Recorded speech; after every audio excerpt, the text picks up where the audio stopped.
Luar biasa ya.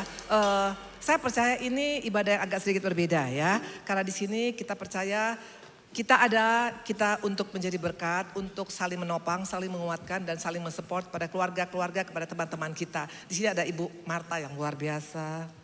Sayangku, dan ada Ibu Debbie yang luar biasa. Kalau Pak Edi saya baru kenal ya, tapi juga luar biasa ya, nggak salah. Ya, dan juga mungkin teman-teman di tempat ini juga ada yang mengalami hal yang sama. Saya percaya apapun yang kita alami, semua itu tetap ada dalam kontrol Tuhan. Amin. Saya nggak akan bawa firman lama-lama karena nanti kita akan dengar kesaksian mereka ya. Kita buka dalam Yesaya 40 ayat 31 ya. Yesaya 40 ayat 31. Tetapi orang-orang yang menanti-nantikan Tuhan mendapat kekuatan baru. Mereka seumpama Raja Wali yang naik terbang dengan kekuatan sayapnya, dan mereka berlari dan tidak menjadi lesu, mereka berjalan dan tidak menjadi lemah. Wow! Saya ulang sekali lagi ya, Yesaya 40 ayat 31. Tetapi orang-orang yang menanti-nantikan Tuhan ya, tidak dikatakan hanya orang yang suka ke gereja, tidak dikatakan hanya orang kaya, tidak dikatakan hanya orang hebat, tidak dikatakan hanya orang pintar, tidak dikatakan hanya hamba Tuhan. Tapi siapapun kita yang menanti-nantikan Tuhan mendapat kekuatan baru. Dikatakan mereka seumpama Raja Wali yang naik terbang dengan kekuatan sayapnya. Mereka berlari dan tidak menjadi lesu, mereka berjalan dan tidak menjadi lelah. Mungkin kita bilang slogan Bu Indri. Nggak mungkin ada orang seperti ini. Di mana ada orang lari tapi nggak lesu. Di mana ada orang jalan tapi nggak letih. Mana mungkin, ini paling hanya cuman film Tom and Jerry. Kerjanya lari-lari terus, betul. Tapi fakta kehidupan tidak mungkin. Dalam keadaan sakit, dalam keadaan susah, dalam keadaan punya utang, dalam keadaan anak nakal, dalam keadaan rumah tangga hancur. Mana mungkin nggak bisa berkata capek, nggak sanggup, lelah, letih. Nah, apakah memang tidak ada? Saya sangat percaya firman Tuhan tidak pernah salah. Apalagi yang ngomong ini, yang berbicara ini, yang menuliskan ini adalah Nabi Yesaya. Nabi yang selevel Yehezkiel, yang selevel Yeremia. Nabi yang sangat penuh urapan, betul? Artinya kalau engkau dan saya di tempat ini berkata mana mungkin. Berarti ada dua golongan orang Kristen. Golongan yang pertama adalah Kristen aliran Raja Wali. Mana? Coba lihat fotonya Raja Wali. Ada? Saya udah minta tadi disampaikan. Yes, ini Kristen Raja Wali. Firman Tuhan yang mengatakan Kristen Raja Wali yang bisa berdiri, yang bisa terbang di atas badai. Ini bicara tentang orang yang bisa kuat, mendapat kekuatan baru. Dan bukan hanya itu, berlari tapi tidak capek, jalan tapi tidak letih. Hanya ada dua golongan, kalau engkau bukan Raja Wali, engkau adalah yang satu lagi. Satu lagi, yes, si kecil, si emprit. Emprit ini kecil. Tahunya hanya ribut melulu, hanya komplain melulu hidupnya. Ini hanya dua golongan, makanya golongan yang mana kita? Maka kita akan melihat nanti ada di tempat ini ada Raja Wali yang luar biasa. Ya Ibu Debbie Raja Wali yang luar biasa, Ibu Marta Raja Wali yang luar biasa, Pak Edi adalah Raja Wali yang luar biasa. Padahal mereka jelas mengalami hal yang tidak mudah.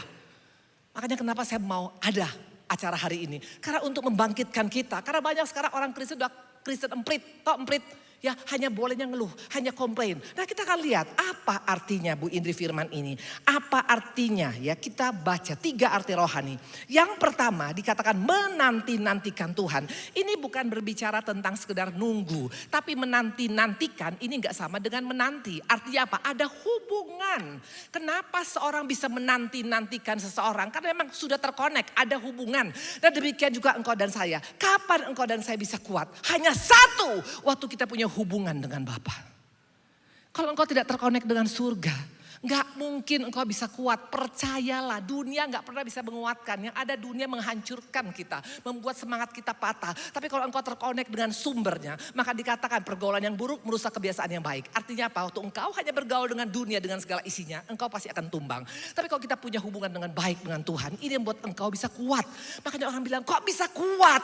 Jelas, karena dia dekat dengan sumbernya. Saya mau tanya, Nuh, itu dia waktu bah turun, itu umur Nuh 600 tahun. Ingat, nanti boleh baca di Kejadian, betul?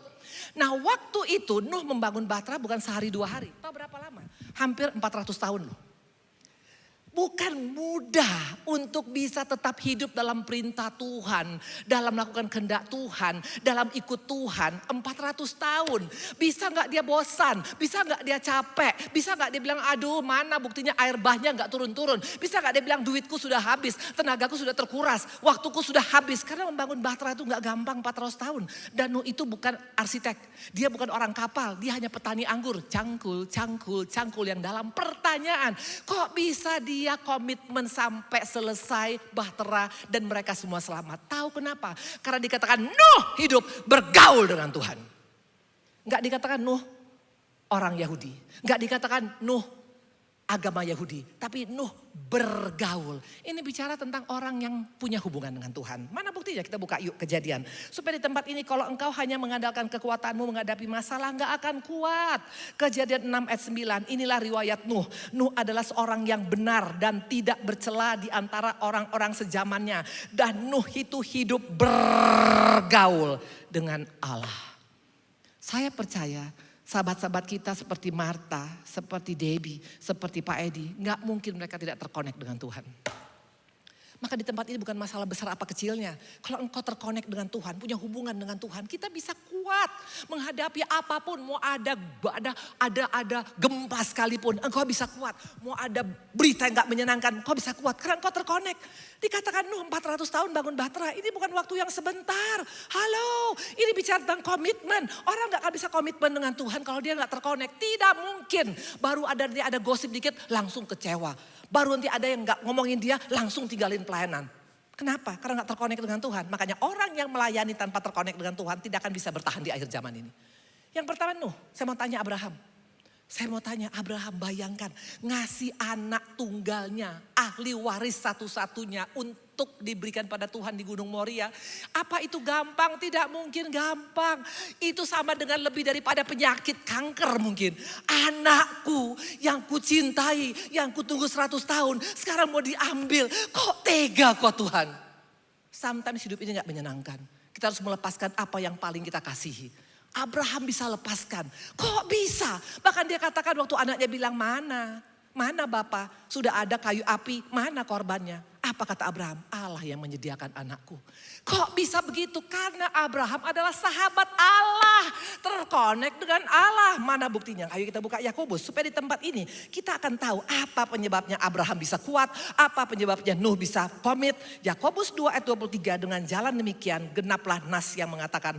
Lalu percayalah Abraham kepada Allah. Maka Allah memperhitungkan hal itu kepadanya sebagai kebenaran. Karena itu Abraham disebut sahabat Allah. Lagi-lagi connection. Hari-hari ini percayalah, engkau bersahabat dengan dunia, engkau bisa kecewa. Dunia itu bersahabat kalau ada uang. Kalau engkau lagi populer. Tapi kalau engkau udah pensiun, engkau gak punya uang, gak punya apa-apa. Gak akan dilihat tuh kita, itu dunia. Tapi kalau Tuhan makin engkau hancur hati, makin dia pengen dekat dengan kita. Makanya hari-hari ini putuskan, engkau mau dekat dengan siapa? Engkau mau bangun hubungan dengan siapa? Kalau kita bangun hubungan dengan Tuhan, kita akan bisa kuat seperti Raja Wali. Bisa terbang tinggi di atas badai. Ini bicara bisa menghadapi masalah. Bahkan masalah ada di bawah kakinya. Wow. Halo. Ini yang mau Tuhan ingatkan. Menanti-nanti bicara tentang hubungan. Menanti-nanti bukan hanya engkau duduk di waiting room. Tapi menanti-nanti bicara tentang engkau kenal siapa yang mau kau nanti. Makanya engkau menanti-nanti. Kalau hanya cuma menunggu belum tentu kenal. Tapi kalau terus-terusan menunggu karena engkau tahu persis siapa dia. Makanya Abraham tahu persis siapa Allahnya. Orang yang punya hubungan dengan Tuhan kenal titik koma Allahnya. Dia tahu sifatnya, dia tahu karakternya, dia tahu tanggung jawabnya, dia tahu kasihnya, dia tahu pembelaannya. Makanya gak ada sedikit pun ragu. Abraham gak takut memberikan anaknya. Kenapa? Karena dia tahu Tuhan yang bertanggung jawab atas hidupku. Makanya Nuh kenapa membangun bahtera 400 tahun. Dia gak takut walaupun orang banyak mencibir. Apa juga, ngapain juga lu ikut Tuhan. Ngapain lu pelayanan, buktinya hidup lu gini-gini aja. Dia tidak terpengaruh. Karena apa? Karena dia tahu Allahnya tidak akan permalukan hidupnya. Ini yang membedakan. Makanya you have to know your God. Jangan jadi Kristen KTP. Kristen KTP kayak burung emprit. Wah sudah habis waktu saya 5 menit. Karena memang saya minta hanya sedikit sekali. Oke ya, agak tambah 2 menit lagi nanti ya. Gak apa-apa pulang jam 3 sore ya. Oke, ya. Yang pertama adalah apa? Menanti-nanti sama dengan hubungan. Yang kedua, menanti-nanti ini sama dengan kok kita menanti-nanti. Artinya kita punya pengharapan, betul? Kita punya pengharapan. Bapak-bapak, ibu-ibu perhatikan. Kalau engkau berharap pada dunia, engkau kecewa. Kecewa. Saya waktu dalam keadaan sulit dulu berharap pada kakak-kakak, abang-abang saya. Satu pun gak ada yang nolong. Itulah dunia. Itulah dunia. Pura-pura gak lihat. Tapi kalau engkau berharap pada Tuhan beda. Karena pengharapan dalam Tuhan tidak mengecewakan. Amin. Yusuf dia berharap kepada juru minuman. Dia bilang nanti kalau lu nanti udah keluar ingat gua ya. Soalnya gua gak salah. Aku tuh diculik, dimasukkan penjara tanpa tahu salah apa-apa. Dia udah curhat habis-habisan. Jangan curhat sama manusia. Jangan curhat sama pendeta. Kau curhat sama Tuhan. Karena pengharapan dalam Tuhan tidak mengecewakan. Saya percaya sahabat-sahabat saya Marta, Ibu Debbie, Pak Edi, mereka berharap pada Tuhan. Beda orang yang berharap pada Tuhan, mantap hidupnya. Dan ketiga, menanti-nantikan Tuhan bicara tentang apa? Hidup yang berdampak. Kalau engkau sudah kenal Allahmu, engkau sudah punya pengharapan yang mantap pada Allahmu, engkau pasti akan berdampak hidupmu. Gak mungkin engkau tidak berdampak. Gak mungkin kau hanya mengasihan dirimu sendiri. Pasti engkau berkata, Tuhan aku percaya engkau pasti tolong aku. Dan aku kenal engkau siapa. Engkau Allah yang bertanggung jawab karena itu pakai hidupku Tuhan. Dan inilah sahabat-sahabat kita. Mereka akan menyaksikan kebaikan Tuhan. Hari ini mau pilih mana? Burung Raja Wali apa burung emprit? Raja Wali. Tidak ada solusi lain kecuali membangun hubungan dengan Tuhan. Kedua, harapanmu jangan pada manusia. Keluargamu yang kaya pun gak jadi jaminan. Tapi kalau harapanmu kepada Allah tidak pernah mengecewakan. Karena dia Allah yang bertanggung jawab atas hidup kita. Dan ketiga, sesudah engkau pegang harapanmu, sudah engkau kenal siapa dia, ayo bergerak untuk Tuhan. Karena setiap kita punya potensi yang luar biasa. Ya, kita akan mendengar kesaksian teman-teman kita. Saya akan undang sister-sister, udah bisa dipanggil maju semuanya. Oke, nanti di tempat ini ya, mungkin maju ke depan ya. Ini bagaimana? Di atas apa di bawah? Bisa di atas? Bisa Ibu Debbie di atas sayang? Bisa ya, oke. Ibu Marta bisa sayang? Tolong dipegang ya ibu-ibu SSN. Ya. Pak Edi, ya. Kursinya 3 ya kayaknya, mesti 3 ya. Ya nanti saya akan duduk, nanti akan disambung oleh mereka ya. Kita akan mendengar kesaksian mereka. Semua diberkatin. Firmannya pendek karena saya mau mereka lebih banyak bersaksi. Tapi intinya menanti-nanti Tuhan bicara tentang 3 hal. Pertama hubungan, kedua pengharapan, ketiga berdampak. Tuhan berkati.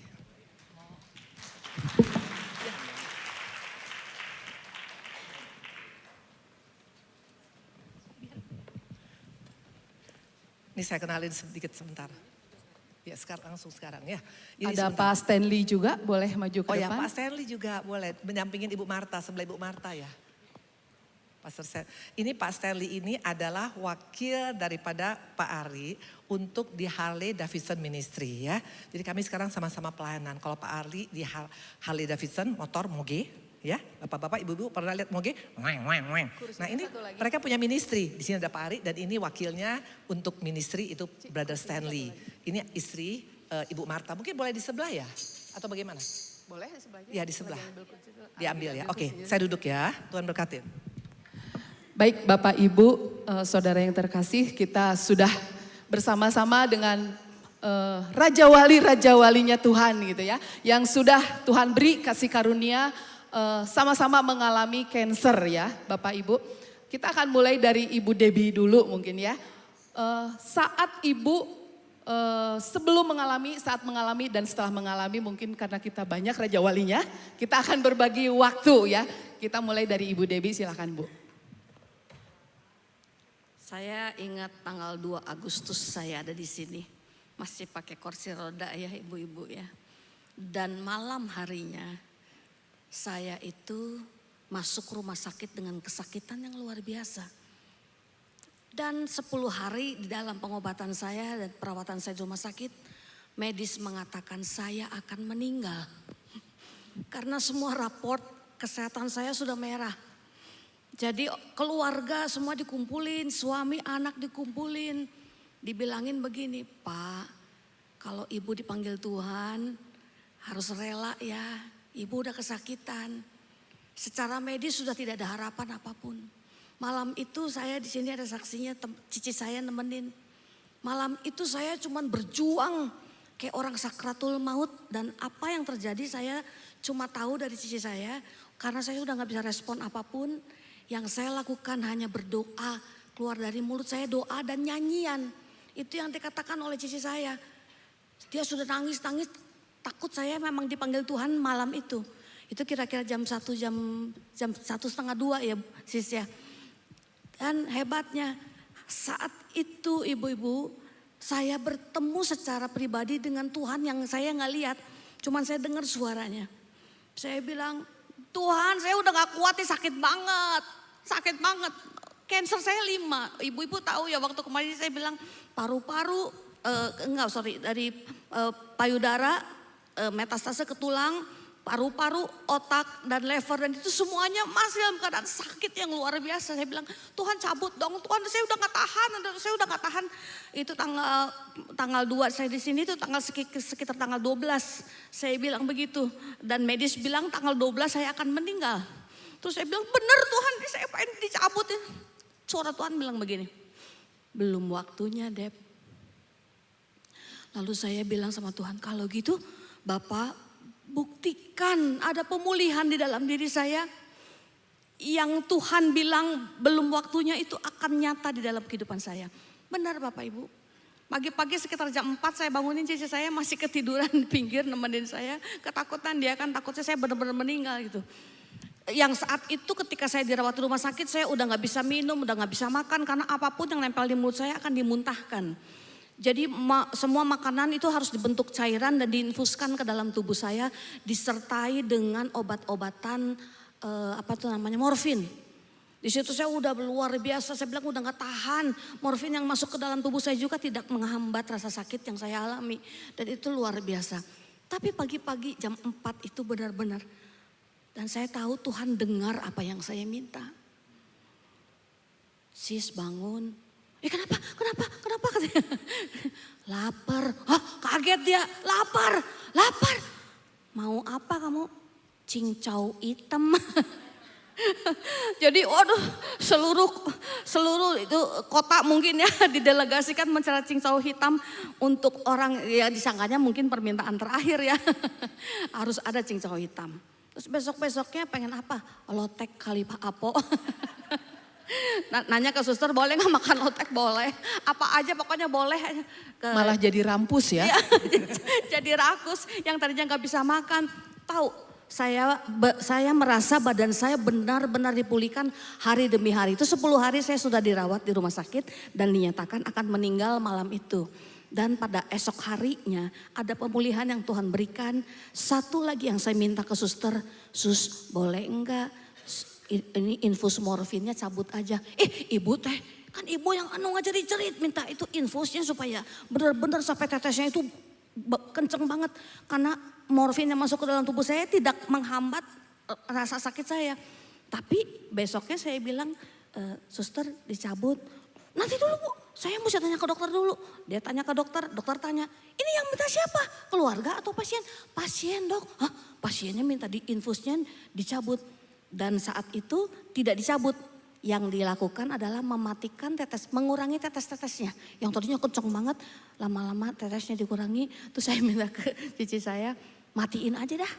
Bener nih seriusan. Saya udah minta bukti sih sama Tuhan, tanpa morfin saya nggak rasa sakit. Dan apa yang terjadi? 2 hari itu infus masih disuntik di sini, tapi tanpa tetesan satupun. Si suster kaget, ini siapa yang matiin? Saya bilang saya yang suruh matiin sus. Akhirnya ketika dokter lihat ibu meni seger gitu. Saya kan lagi ngemil, makan, minum. Ibu teh udah gak enak, tidak. Saya bilang tidak mual. Ini yang saya tahu. Kalau umur kita di dalam kedaulatan Tuhan. Apapun juga kata manusia, apapun juga kata medis, ketika saya divonis tanggal 10 saya akan meninggal.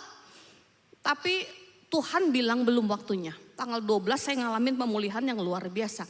Tanggal 16 Agustus itu 1 hari sebelum ke hari kemerdekaan. Saya diperbolehkan pulang teman-teman. Memang sih dalam keadaan lumpuh yang gak bisa apa-apa ya. Tapi saya rasakan Tuhan, saya cuma memperkatakan begini. Deb, kamu tolong perkatakan firman Tuhan. Penyakit ini tidak mematikan. Tetapi ada kemuliaan Tuhan yang pasti Tuhan nyatakan di dalam saya. Tiap-tiap menit saya katakan, penyakit ini tidak mematikan. Tetapi ada kemuliaan Tuhan yang engkau nyatakan melalui kesaksian yang ada di dalam saya. Terus ya besoknya saya katakan begitu. Apa? Firman Tuhan itu luar biasa. Firman itu benar-benar hidup. Dan saya menghidupi itu.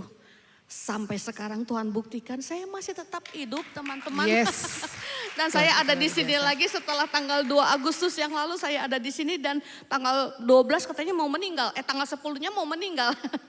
Tapi Tuhan buktikan pemulihan demi pemulihan. Memang kita masih ada dalam proses ya Bu Marta ya. Proses yang harus dilakukan oleh medis dalam tanda kutip. Tapi satu persatu Tuhan buktikan pemulihan yang luar biasa. Saya udah gak fokus lagi sama penyakit saya. Saya cuma fokus pada kesempatan untuk terus melayani Tuhan. Amin. Apapun juga keadaan saya cuma percaya Tuhan lahirkan saya gak cacat. Saya masih bisa jalan, gak apa-apa lah masih dituntun gaya-gayaan pakai high heel. Masih tetap bisa pakai high heels ya. Meskipun masih takut-takut karena masih goyang-goyang. Ini kepala saya masih dalam proses pemulihan. MRI terakhir belum ada hasil. Bodoh amat dah hasilnya apa aja gimana Tuhan aja deh. Ya. Terus yang Tuhan bilang kepada saya peneguhan. Deb, kamu melayani Tuhan bukan kerja buat Tuhan loh. Lalu apa? Mengabdi untuk Tuhan. Artinya apa? Lu gak boleh mikirin dapat itunya PK-nya berapa ya. Kalau melayani dapat persembahan sama berkat jasmaninya apa nih Tuhan nih. Shh, jangan dipikirin. Karena mengabdi sama Tuhan itu bukan soal rupiah. Terus saya diingetin tuh mengabdi sama Tuhan. Baca dong abdi dalamnya Sultan Jogja. Tidak memikirkan upah atau gaji, tapi dia hidup dipelihara oleh Sultan. Lo hidup Dep, dipelihara sama Tuhan. Yang saya mau saksikan kuliah anak saya dari tahun pertama saya tuh lagi keadaan sakit dan saya nggak mungkin kerja dan saya nggak punya uang. Dan Tuhan buktikan sampai hari ini dia tugas akhir itu dibiayain oleh Tuhan. Semua rupiah demi rupiah yang kami butuhkan hari H. Pasti Tuhan siapkan. Entah itu 5 juta atau 12 juta sekian. Di ITHB itu kan memang tidak murah. Tapi saya percaya Tuhan sediakan apa yang saya butuhkan. Karena saya mengabdi pada Bapa. Dan setiap kesempatan yang Tuhan berikan kepada saya sekarang saya mau lakukan. Saya mau bersaksi karena saya sudah memperkatakan firman Tuhan. Penyakit ini tidak mematikan. Tapi ada kemuliaan Tuhan yang Tuhan Amin. pasti nyatakan dengan tubuh saya. Karena itu saya ingin bagikan semuanya itu untuk siapapun. Ada satu kata, Dep, kasihan ya lu hidupnya jauh dari berkat Tuhan. Keheula. Bicara soal berkat, itu bukan finansial, bukan materi. Terus saya buka tuh kamus, berkat itu apa ya? Berkat itu apa ya? Ada kamus Alkitab, ada kamus bahasa Indonesia. Ternyata Bapak Ibu, berkat itu adalah anugerah yang diberikan oleh Yang Maha Kuasa yang harus dibagikan. Wah, saya baru ngerti. Ini gue orang yang paling diberkati Tuhan. Ada anugerah Tuhan yang tidak semua orang bisa ngalamin. Tetapi saya harus bagikan apanya? Saksikan bahwa ada Tuhan di dalam semua prosesnya dan itu harus dibagikan. Karena itu adalah berkat untuk kamu. Lu jangan sama-samain sama orang lain. Si itu bisa kuliner kaditu kadil. Saya mau bolak-balik ke rumah sakit wae. Makan enak, saya diinfus. Jangan banding-bandingin, beda. Berkat yang Tuhan berikan buat saya adalah sesuatu yang harus saya bagikan. Dan sekarang saya bagikan berkat itu buat ibu-ibu. Selalu ada Tuhan di dalam setiap proses yang Tuhan izinkan buat kita alami. Oke, Tuhan memberkati. Selalu ada Tuhan dalam proses yang kita alami. Amin. Oke. Berikutnya Ibu, boleh perkenalkan Ibu. Perkenalkan nama saya Marta. Mungkin yang sekarang ada teman-teman SMA saya, SMP saya di situ kenal saya dari dulu. Halo. Jadi Boleh lambaikan tangan katanya halo. Oh, di belakang 3 orang. Dulu saya bertobat itu tahun 91 Bu Indri. Mungkin Bu Indri yang berapa kali menyinggung saya bahwa saya cuek. Tapi sebetulnya saat itu saya adalah sempat mau jadi ateis. Karena saya pelayanan tapi hati saya nggak melekat sama Tuhan. Jadi pada saatnya saya merasa bahwa Tuhan tuh ada apa enggak sih sebetulnya gitu. Dan maksudnya banyak kepahitan yang saya alami juga gitu. Nah tahun 2022 itu saya didiagnosa kanker paru stadium 4. Karena sudah nyebar ke tulang belakang, saat itu cuma ke tulang belakang. Terus saya sempat oral kemo dan tidak cocok. Jadi kankernya masih tetap menyebar ke kepala, ke mata saya dan ke liver. Saya tahu ya Bu Debbie ya, kalau udah kumat sakitnya itu luar biasa. Nah saya mau saksikan kebaikan Tuhan tuh begini. Suatu saat saya tuh udah nggak tahan sakitnya karena rupanya kanker itu ada di tangan lengan saya yang sebelah sini. Malam itu saya nangis, saya bilang Tuhan saya nggak kuat kalau begini, saya nggak sanggup lagi gitu loh. Dan itu jelas-jelas saya dengar suara Tuhan. Marta puji Tuhan, memuji saya, memuji aku. Aku bilang lagu apa ya Tuhan tengah malam begini, mana ya suami saya udah tidur gitu. Dia bilang muji aja. Akhirnya saya seingatnya lagunya, terus saya mulai memuji Tuhan. Di saat saya mengulang yang ketiga, saya tertidur dan besok paginya, loh, kok hilang ya sakitnya ya. Jadi menurut saya ya memang kita harus ikut melekat sama Tuhan. Jadi pada saat saya didiagnosa kanker, saya memutuskan untuk berbalik. Dan saya waktu itu mulai melepaskan kepahitan saya, jadi saya mulai mendekat lagi sama Tuhan. Karena sebenarnya kan Tuhan gak pernah jauh ya dari kita ya, kita aja yang menjauh gitu. Terus saya mulai minta maaf sama teman-teman dan keluarga saya yang saya sakitin gitu. Sehingga saya clear gitu. Nah, terus satu lagi kesaksian saya adalah saya dioperasi kepala itu di bulan akhir Juli karena saya kejang di rumah. Keluarga saya sudah panik, lalu bawa saya ke UGD saat itu dan 2 hari kemudian saya dioperasi kepala. Itu saya saksikan betapa Tuhan itu baik dalam hidup saya. Orang lain dioperasi kepala itu biasanya sadarnya agak lama ya. Saya begitu habis dioperasi rasanya loh kok nggak sakit apa-apa. Terus dokternya bilang, Bu lambaikan tangan ke keluarga. Saya hampir duduk karena saya nggak merasa apa-apa gitu. Terus saya di ICU 1 malam. Di situ pun saya merasa bahwa nggak apa-apa tuh. Sampai akhirnya dokter juga besok pas visit juga bilang, Bu nggak ngerasa apa-apa ya? Enggak, saya bilang. Nah terus sampai dokternya bilang gini, ini pasien saya yang paling jak-jak katanya. Padahal ini operasi kepala ambil tumor di otak saya gitu. Nah itu saya pikir itu adalah mujizat Tuhan yang luar biasa di hidup saya. Karena saya waktu itu saya cuma bilang gini,